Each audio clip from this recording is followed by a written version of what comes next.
ನಾನು ಅಂದ್ರೆ ಕುರುಬರ್ ಪಿಳ್ಳೆ. ಸೋಯಾ ಚಿಲ್ಲಿ ರೆಡಿಯಾಗಿದೆ. ಸೋಯಾ ಕ್ರಮ್ಸಿನ ಚಿಲ್ಲಿ. ಇದು ನೀವು ಅಂದ್ಕೊಂಡಂಗೆ ಕ್ರಿಸ್ಪಿಯಾಗಿರಲ್ಲ.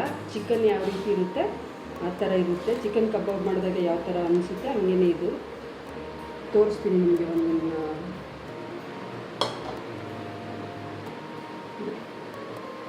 ಸೇಮ್ ಚಿಕನ್ ಕಬಾಬ್ ಮಾಡಿದಾಗ ಯಾವ ಥರ ಇರುತ್ತೆ ಅದೇ ಥರನೇ ಇದೆ. ಟೇಸ್ಟ್ ಮಾತ್ರ ತುಂಬ ಚೆನ್ನಾಗಿರುತ್ತೆ. ಎಲ್ಲರಿಗೂ ನಮಸ್ಕಾರ. ಕುರುಬಾಸ್ ಕಿಚನ್ಗೆ ಎಲ್ಲರಿಗೂ ಸ್ವಾಗತ. ನಾನು ಇವತ್ತು ಸೋಯಾ 65 ಮಾಡೋದು ತೋರಿಸ್ಕೊಡ್ತೀನಿ, ಯಾವ ರೀತಿ ಮಾಡೋದು ಅಂತ. ನೋಡಿ, ಇವಾಗ ಸೋಯಾ ತೊಗೊಂಡಿದ್ದೀನಿ. ಬಿಸಿನೀರಿಗೆ ಸ್ವಲ್ಪ ಉಪ್ಪು ಹಾಕ್ಕೊಂಡು ಕುದಿಸ್ಕೊತಾ ಇದ್ದೀನಿ. ಜಸ್ಟ್ ಇದನ್ನು ಹಿಂಗೆ ಬಿಸಿನೀರಲ್ಲಿ ಹಾಕಿ ತೆಗೆದುಬಿಡಬೇಕು, ಜಾಸ್ತಿ ಬೇಯಿಸಬಾರ್ದು.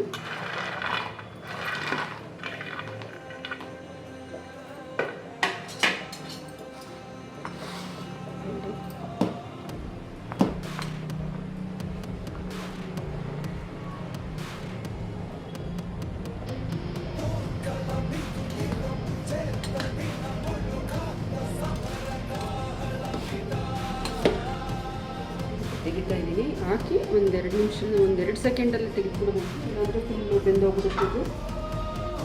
ಇದಕ್ಕೆ ಶುಂಠಿ ಬೆಳ್ಳುಳ್ಳಿ ಪೇಸ್ಟ್ ಹಾಕ್ತಾಯಿದ್ದೀನಿ. 1 ಸ್ಪೂನ್ ಪೆಪ್ಪರ್ ಪೌಡ್ರ್ ಹಾಕ್ತಾಯಿದ್ದೀನಿ. 1 ಸ್ಪೂನ್ ಜೀರಿಗೆ ಪುಡಿ ಹಾಕ್ತಾಯಿದ್ದೀನಿ. 1 ಸ್ಪೂನ್ ರೆಡ್ ಚಿಲ್ಲಿ ಪೌಡ್ರ್ ತೊಗೊಂಡಿದ್ದೀನಿ.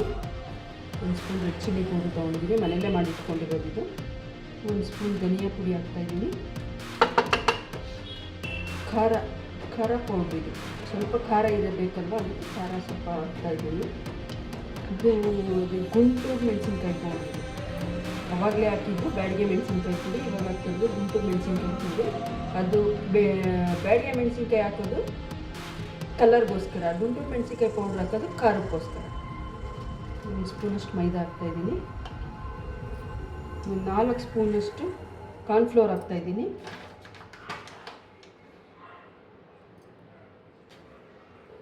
ಈಗ ರುಚಿಗೆ ತಕ್ಕಷ್ಟು ಉಪ್ಪು ಹಾಕ್ತಾಯಿದ್ದೀನಿ. ಏಕೆಂದರೆ ನಾನು ಆವಾಗಲೇ ಇದು ಸೋಯಾ ಕ್ರಮ್ಸ್ ಬೇಯಿಸ್ಕೊಳ್ಬೇಕಾದ್ರೂ ನಾನು ಉಪ್ಪು ಹಾಕಿದ್ದೆ, ಅದಕ್ಕೆ ನೋಡ್ಕೊಂಡು ಹಾಕ್ಬೇಕು ಉಪ್ಪು ಹಾಕುವಾಗ. ನೋಡಿ, ಎಲ್ಲ ನೀಟಾಗಿ ಕಲಿಸ್ಕೊಳ್ಳೋಣ. ಇವಾಗ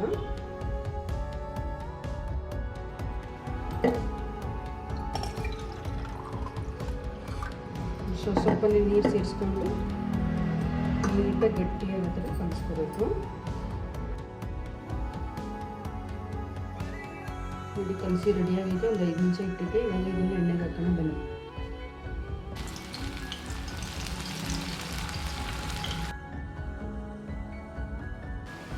ನೋಡಿ, ಇವಾಗ ಆಗಿದೆ, ತೆಗಿತಾ ಇದ್ದೀನಿ.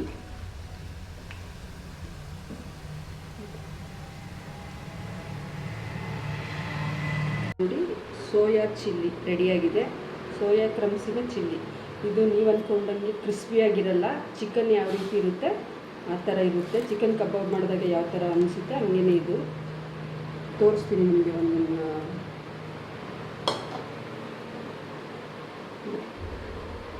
ಸೇಮ್ ಚಿಕನ್ ಕಬಾಬ್ ಮಾಡಿದಾಗ ಯಾವ ಥರ ಇರುತ್ತೆ ಅದೇ ಥರನೇ ಇದೆ. ಟೇಸ್ಟ್ ಮಾತ್ರ ತುಂಬ ಚೆನ್ನಾಗಿರುತ್ತೆ.